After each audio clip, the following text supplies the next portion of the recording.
Welcome back to another episode of Visionary Sanctum. Today we are here with musician, artist advocate, and tech founder Sam Thousand.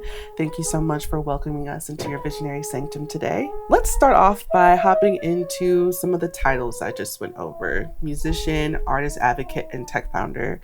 How would you describe yourself as a musician? Yeah, so I'm a trumpet player, I'm a singer and songwriter, I am a producer, I'm a director, I wear many hats. I'm a composer, done many things over the years. I've been playing music for over 30 years, since picking up the trumpet at age 7. Wow.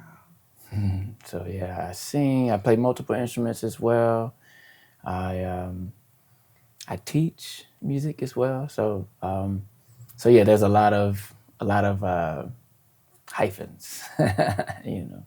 How would you describe your artist advocacy or ways that you have advocated for other performing artists? Oh man, okay. I think it first started when I realized my gift as a curator. So I started curating events in partnership with venues, so I became like a booking manager, so to speak. But for me, I just I thought of it more of as a creative director, with bringing in, the perfect type of talent for the space and for the vibe that the venue was looking for. So I was that middleman, that came from me just being a self-sufficient businessman myself. I never had a manager, never really had a big team behind all the things I've done over the years. And so I just brought that into the space. So it started with just being a curator in spaces. I started doing my own events as well. And with that, I'm always, thinking about who are the artists that I know who are on the scene that I would love to get into this space to do their thing and showcase their talent. But then also, who are some artists I really want to work with, and I use those opportunities as well to partner with them and bring them into a space. And not to mention, I'm providing an opportunity for them as well and putting some money in their pocket. That's what the girls want to hear, some money in their pockets. Yeah. And you are a tech founder. What have you created in tech? Yeah, so I'm proud to say that I'm the tech founder of the Chibrations App. This is an app through Chibrations, my organization. We're aiming to centralize the performing arts community in Greater Chicago, Chicagoland. So we do this through 3 categories of events.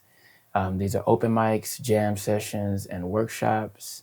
Why these events? Because they're open stage events for creative communities. So these are events where creatives can come to and get involved, not just be a spectator, but they can go to an open mic and they can share their art. They can go to a jam session and they can collaborate live on the stage with other artists, or they can go to a workshop and learn something or get their hands dirty and get activated, So these are the type of events that kind of live on the underground scene.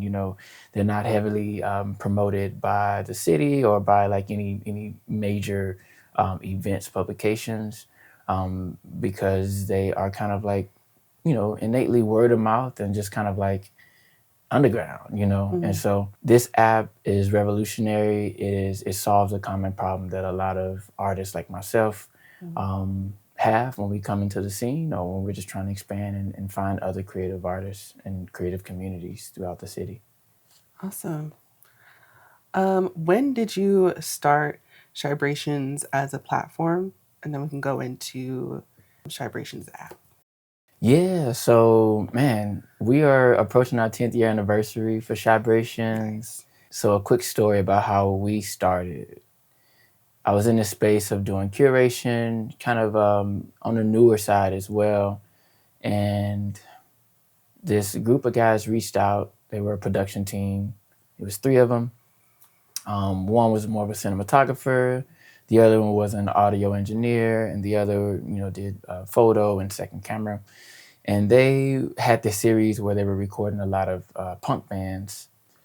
And so they reached out to me because they wanted to just switch it up and, get a new genre and record some soul artists. And at the time I'd been heavily on the scene, just performing a lot, really making a lot of noise. And so I'm not sure how they found me, but they reached out and said, hey, we would like to bring you into the studio to record 2 songs. And it's just what we do. So we like to just offer this up if you want to come and make it happen with us. And I was like, okay, sounds cool.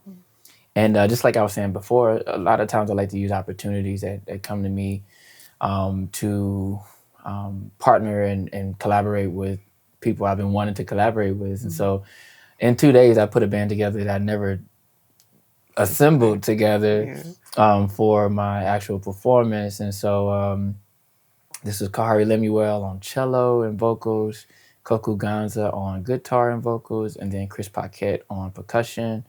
And I was on vocals, trumpet, and ukulele. They asked for me to bring 2 songs, 1 cover and 1 original. So I sent the band Down Here in Hell With You by Van Hunt, and I sent them my original song called No Limits. We literally worked out the music when we got there. These are all good friends though, right? These are these are all good friends, great musicians. So, I had no doubt that we would have a great session. And this was my first time meeting those folks who reached out to me. That's Sebastian Buffer, that's Damian Wiseman, and that's Alex Scher.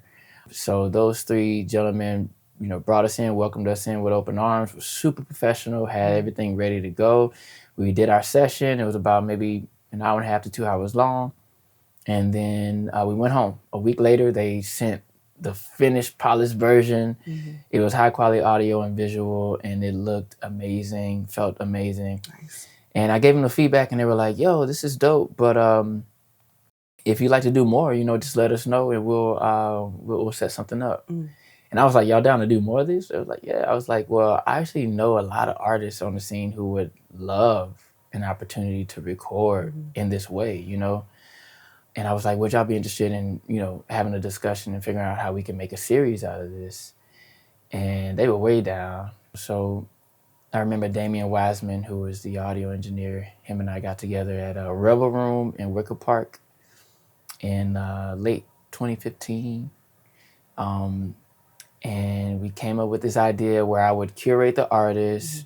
They would be in their stations doing their thing. Everybody's doing what they're great at, And we had to come up with a name. And so I was just like, man, it's got to be like, we're just trying to capture the vibe of Chicago, the vibrations. And then we came up with Chibrations, So Chibrations is just Chicago and vibrations put together. But I also like to say that it's Chicago in celebration as well, because we're celebrating the scene. And so that is how Chibrations started. From 2016 to 2019, every year we would curate about 8 to 10 artists to come into the space. We record high quality video and audio for them, 2 songs. It was always a cover and original, so we kept with that same format. And then by the end of the first year, we wanted to do some type of celebration to do an anniversary show. So we would record these artists, and we would highlight them. We'll tease them through our Instagram, and then say, hey, go to our YouTube channel to check out the full video, right?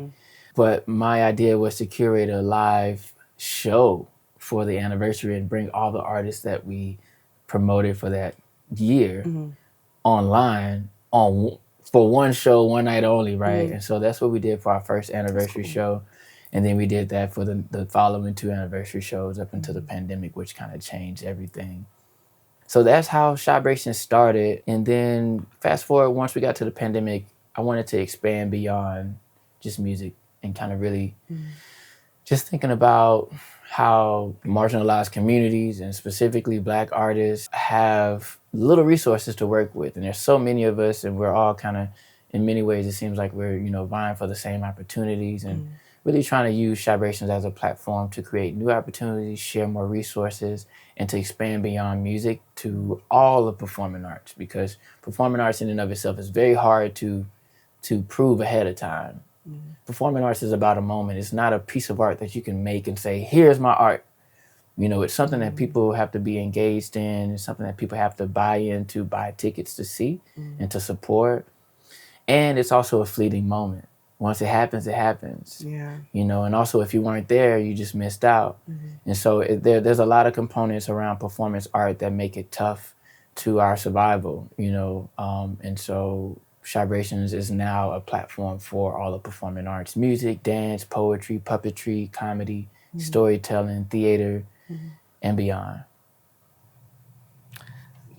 That's beautiful. Yes. Love. So I do want to get into your personal experience of what it was like for you before Chibrations. So you brought up some of the difficulties of what it's like to be a person of color who's a performing artist in the city. What was it like navigating those spaces before something like Chibrations existed or the platform itself? Yeah. So I came to Chicago in 2009 on a full scholarship to Columbia College. And so like my job essentially was a full-time student. And at night I would be on the scene trying to see what Chicago had to offer. I came from Houston, Texas, which is more of a slower country city, and I was excited to be in the city of Chicago and to really just expand and spread my wings.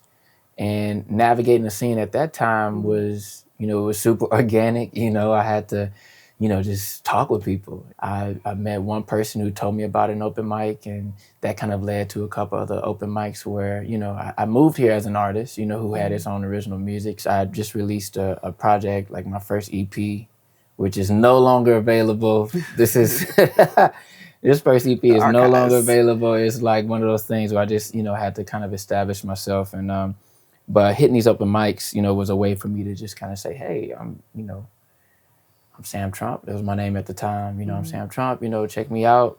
Let me do my thing. And so that's what I would do. And I was really about kind of, sharing my own, music and my own messaging, through my performance. But it was very tough. You got to know who to know, because as I mentioned, it's underground, right? So, but that's also the exciting part. I started getting featured at open mics. I started early on playing with this band called Sidewalk Chalk, which eventually led to me touring North America. We all quit our jobs together eventually after I got out of college. I graduated in 2013. Shortly thereafter, we're on the road full time for the next 3 years.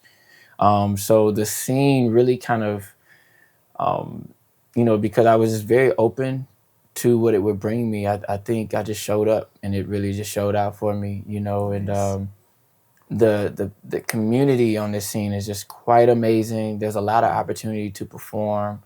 I did find myself, when I wasn't touring with this band, and I quit my job, so now I'm a full-time artist, and I've been full-time for over 12 years now. But I did find myself just really like booking my own shows and now doing my own thing as a solo artist in addition to being a part of this band. And I was always on the north side of Chicago, Wicker Park, Logan Square, Humboldt, maybe downtown, doing public events, private events, River North, Uptown, Edgewater. And every once in a while I'll do something in Bronzeville or on the west side, You really got to engage and you got to be outside, what I'm saying, to really know what's happening, And that also lends itself to what performance art is. It's just a scene. It's like, it's kind of like this intangible energy, that exists in all these major cultural hubs like Chicago. But the jams and the open mics and even just resources in general were tough. I didn't really understand what grants were until much later in my career, and I think it's also a sign of the times as well. I think grants are way more part of the conversation now compared to what it was, 15, 16 years ago when I moved to Chicago. But yeah, I think if you were a people person and if you were down to be on the scene, if you had the time and the means to be on the transportation, and you weren't scared to go to these different neighborhoods and really just, experience all these different cultures. That's what I love about Chicago as well. The segregation is a thing, and it was definitely more of a thing when I first moved here in 2009. But the best part of that was that I was able to experience different cultures and experience different scenes, and get that perspective and also see how the community operated, the customs and how they talked and how they took care of each other. And so that was beautiful. So it was difficult, but it was also what it was, Now we're in a time, in 2026 where we have technology, so my role in using technology and being an advocate is about, using what we have to make our lives easier, better, and connect us more. You know what I'm saying? With going outside being a key point of building up those opportunities for yourself. It's definitely a strong one that I personally always try to drive home. That's kind of how this interview happened, is me being outside and running into you Right. multiple times, because that's how I met our lovely camera person who will be putting this together. Shout out to Dope. you, Shout Ethan. out Ethan. Being outside. We met at a party, actually. And then the social media aspect. It is 2026 and we're able to find these different spaces and stuff online. But I think what is great about Chibrations is the fact that it's centralized. Because as somebody who was creative and moved to Chicago and was looking for these spaces, Instagram is based on a certain algorithm, and I needed to go outside several times, follow all of these people, and then start seeing these types of events that were coming up in the community. So being able to go straight to an app that already has all that stuff centralized saves so much time. Thank you. And just real quick on that, like, we're just scratching the surface. What you see on the app is not even half of what's represented in Chicago, And so I'm excited about the growth and the potential that lies ahead. I think what you guys have so far inside the app, just as somebody who has looked around and seen what it is, it's definitely an easy way to access the underground that you were talking about, rather than going through it the long way. It made it easier for everybody. Yeah, we hope more people use it and download it and tell more people about it. It's been a great organic word of mouth growth thus far. We have about 800 users. They're all creatives, which is pretty amazing. And they're all centralized, hyper-local to Chicagoland. I would say out of the 800 users that you have, I probably got about 10 myself. So nice. If you want to slide a referral fee, you just let me know. Hey, I'll stay out there and promote it for you. And so when I really started to think about how I want to be more of a curator, I started really leaning into where the need was, I'm a Black artist, a big part of who I am and my purpose is to serve my people, you know what I'm saying? And so a lot of times when I was thinking about what I wanted to do as a curator, even especially through Chibrations, wanted to make sure that I did some things on the south side of Chicago. During the pandemic is when that transition really happened. I started working with nonprofit organizations on the south side in Brownsville and Kenwood and Hyde Park. And eventually, with Chibrations, I was able to launch this event called The Portal. What are the portals like? What kind of things do they include for performing artists? Yeah, so The Portal was actually heavily inspired by this event called The Gala, which happened in the time of those days where Sidewalk Chalk was touring a lot.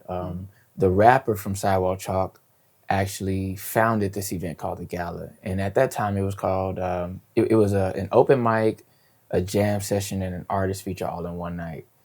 And that event stopped around 2017, 2018. And it left a huge void on the scene because it was kind of like this hodgepodge. It was like this hub where a lot of different communities from all over the city would come to and be involved. Not only because it was dope, but because the feature type of situation featured different types of people, right? Just kind of like the jam sessions and the open mics we experience today. So the portal came about when the prototype of the Chibrations app was happening. And we were testing it out. And, we were asking people to post their open mics and their jams. And people would ask all the time, like, where's Chibrations jam session? Are y'all going to do an open mic or something like that? And got enough inquiries on that. I was like, I don't necessarily want to do open mic, but I think a jam session would be great. Just to have a space where people can just kind of just be free and just create together, collaborate together, and network. But I said, if we do a jam session, it's got to be a little more intentional. I want to talk about resources. I want to share stories, and I want it to just feel like home, just like jam sessions usually can feel, where you feel so good as well. You just want to leave. Everybody's just dope and creative and loving. And so that's how we came up with the portal idea. But it was in partnership with Experimental Station. I reached out to them. They had this wonderful space, and you've been in there. They had this wonderful space, and I was looking on their calendar. I was stalking them for a couple months, and I was seeing that they didn't have much going on because I wanted to actually go to an event. Yeah. So I just did a cold call, which is a big part of my business as an artist anyway. I wasn't scared of that. Actually, at 19, I used to be a door-to-door salesman. So that's kind of like Wow. where it kind of really popped off. Wow. So cold calls aren't out of the ordinary, and they don't create anxiety for me. Mhm. But anyway, I reached out to them and I said, hey, y'all have this wonderful space. I would love to come and meet up there and check it out. But I also have a proposal of a series to activate the space. And notice I said activate the space, not just, hey, I want to bring my idea to your space and use it, because I think when you're curating, or when I like to curate, or I should say it this way, when I curate, I like to make sure that I'm creating a win-win opportunity for all parties involved, even if there's more than two people or more than two sides, because there is a way where we can all win. And seeing that their beautiful space wasn't activated, I thought that would be something that they would be interested in. And after our conversation and after sharing those ideas, they were very interested, and we just found a way to make it work. So our very first portal was, I believe, in July of 2024, and it was definitely a brand new thing that I had never done at this capacity. I booked about 8 different featured artists who were all like leaders in their community, who were leading these different initiatives. Some were very much in like the community wellness. Some were more in the performing arts. Some were more in visual arts. Some were more in like resources and space sharing. So it was a great variety. And we had a live band. We had a food truck. We had Arts Alliance Illinois and Bustling Spaces in there, because those are people in my network that are all about helping artists or helping arts organizations.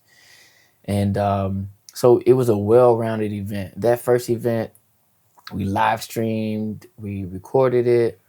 We had about maybe 50 people show up, which was really cool. And it really just set off like a really great pacing for the rest of the year. And as we've developed over the years with partnership with Experimental Station, and also with some small funding from Field Foundation and Illinois Arts Council to help maintain it, it's been a really great opportunity to not only showcase stories and voices of those community members who are on the underground, who may not be known by the city, but they're known by the community. But also to blend these different stories, blend these different communities together, all in the same space, and to create this structure that is welcoming, that it has hospitality, that is fun and inviting, but that also offers resources, and that also offers just fun, where you can just go upstairs to the gaming station, or you can jam with the band, or you can hear something that's relevant to your artistry, or maybe something that you didn't even know that was relevant. So the portal is like really cool. Like where we are right now, I think we're in our bag. You know what I'm saying? We got some great momentum. We have some great partners. Good Looking Out Chicago. I'm sorry, Good Looking Out. They do a wonderful community builder at the top of the events. We have Arts Alliance and Bustling Spaces there to offer resources. We have a partnership with ILA Creative Studio. They do the community art wall. So they furnish a visual artist from their Black app. We have a partnership with Sugar Gamers, who does the gaming station. So these are all kind of like these consistent components of the experience that people look forward to. And then they come for the theme. Every month we do a different theme, which kind of brings that like, what should we expect? Or there's something new, or these new artists are coming through doing something that's engaging. And yeah, I'm just excited about the growth of it, and also where we are right now, and how it's just creating a lot of opportunities for the community to gather. As somebody who has attended one of or a couple of the portals, to me, it feels like I'm in the living room of the underground scene. Like the space that we're in, since there's a couple of different stations and stuff and everybody's in the center, there's a lot of people, but it still feels pretty intimate. And I'm getting like it feels like you're getting like an inside look into what the underground space is. So even if you're not familiar with certain aspects or whatever, whoever is going to be featured as a part of the theme, you now have this insight to this other place if you would like to explore it. I think that's also what's kind of nice about it is you're not sitting in the space and thinking, okay, this is just a one-time performance I'm just going to, and then I go home. And it feels like it's something that can continue or possibly expand your world when you're there. The puppetry one that I saw, I was like, okay, yeah, people do puppetry. And I was like, oh, this is a whole world. Like, It's a whole world. People be doing puppets. Yes. And learning like the definition of puppets, seeing the different types of puppets that they brought. And there's like this wood thing Sam Lewis had, who's with Elastic Arts. It's like across the street from Elastic Arts. So that was really cool to see. The poetry one, that one really felt like I walked into a whole different world. It's like, it's pretty hardcore, the poetry scene here in Chicago, and I heard about it, but it was different physically being inside of it. The circle, community members being able to go up and participate, people who are in the panel that compete. I was like, wow, like this is a whole bunch of stuff. If I want to go follow these people, I can just keep going. So definitely a cool experience for somebody who has attended. I think also sometimes I'm somebody who can get overstimulated in an environment where there's just a lot happening. That's just me, a personal thing. So I like the Zen rooms upstairs, being able to go like, okay, let me just, because a lot of people around me. Care is important. Yeah. And then return down to the second level.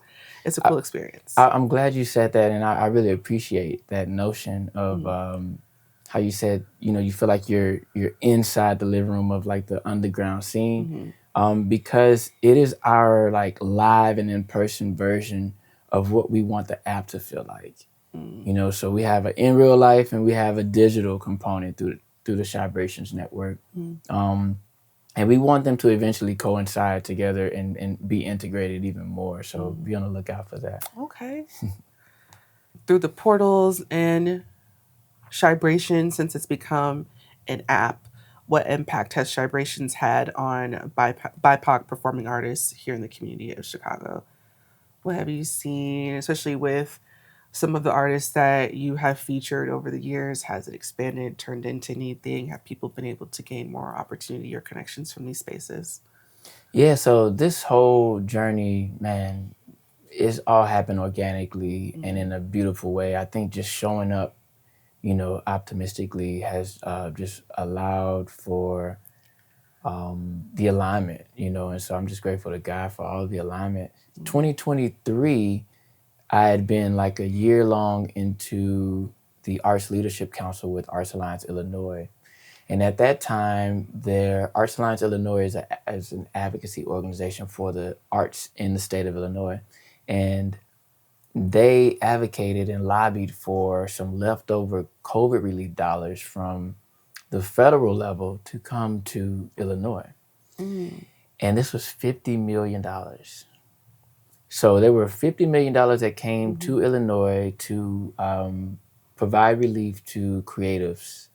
And they tapped, Arts Alliance Illinois had the responsibility of distributing this as evenly as possible across, and they want to make sure that they were not just, they want to make sure that the dollars were getting in the hands of BIPOC artists as well. And so they tapped Chibrations because they knew that Chibrations was a Black-led and also Black-serving, BIPOC-serving arts organization. And I like to say we're a social enterprise more than an arts organization. And that's based on where we're heading, But the reason why I brought up 2023 is that we did this big rally, which was really the main idea was to get people to come out to this event. We'll do a jam session, but you'll also learn about this application to get this COVID relief money. It was a super simple application. It took maybe like 15 minutes to do. And if you can prove that you are a working artist, you would get some funding. And we did this event. We had so many people turn out. We had about 100 people turn out at this event, which was really big for the space that we were in. It was really tight. And man, I'm almost sure it was about 80% of the people who were there who applied for this grant, this was their first time applying for a grant. Wow. Now, it's crazy because within our community, you know, we are super creative, we're super talented and gifted, but many times we don't think our creativity fits in, you know, society and these different boxes that have been, you know, created, you know, for the arts, you know. And in and of itself, arts is a way of life. It's not this thing that we make as a profession. It's not naturally that. Art is naturally just life, you know, it's just expression. And so I think Chibrations, in many ways, we created a bridge to even the idea of shared resources, even the idea of an opportunity to get paid off your art and to feel like your art is necessary just because it is. I guess my point was that at that event, nearly 80% of those artists were applying for a grant for the very first time. And from then on, I realized that Chibrations has a purpose within the sector of the arts. And what we're growing now is we are growing to, you know, we have 800 users on the app, for instance, but our goal by the end of this year is to be around 2,000 and 3,000 users. We're going to start an ad campaign in the second half of the year. And what the purpose of that would be is once we have, you know, more numbers and we can be able to say, hey, foundations, you're looking for Black artists, you know, marginalized artists, BIPOC artists to give funds to. You're really trying to diversify your recipients. Come here. We have them concentrated here in this one space. So we want to be a free app that not only provides information on how artists can connect with each other, but to be able to provide true and real resources to them, you know? So yeah, Arts Leadership Council, I've been on that since 2022. I'm now the co-chair of the Arts Leadership Council with Arts Alliance Illinois. But also where my advocacy has kind of grown into is policy reform. So I realized when I look at the app, there's a lot of curators who create events at spaces that are non-traditional, right? They're not venues where these open mics and jams and workshops are happening. They're sometimes restaurants, galleries, cafes, salons. Sometimes they're, you know, auntie's house, you know what I'm saying? Churches, yeah.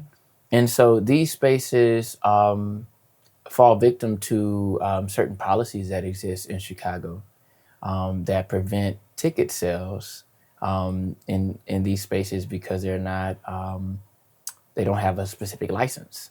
And if you don't have this specific license, you can get fined or even shut down. I've seen Chicago Police Department come to events. I was actually on stage one time at an event when the Chicago Police Department came through to shut down an event just because they were selling tickets and they didn't have this license. Wow. So knowing about this, I had to, you know, do something about it. I just wrapped up a fellowship with Chicago United for Equity, which helps people like myself who realize inequities in policy, and they select these creatives, or they select people to be a part of a fellowship to help them in, you know, solving that problem, maybe researching it, maybe connecting them to people who can help them make change.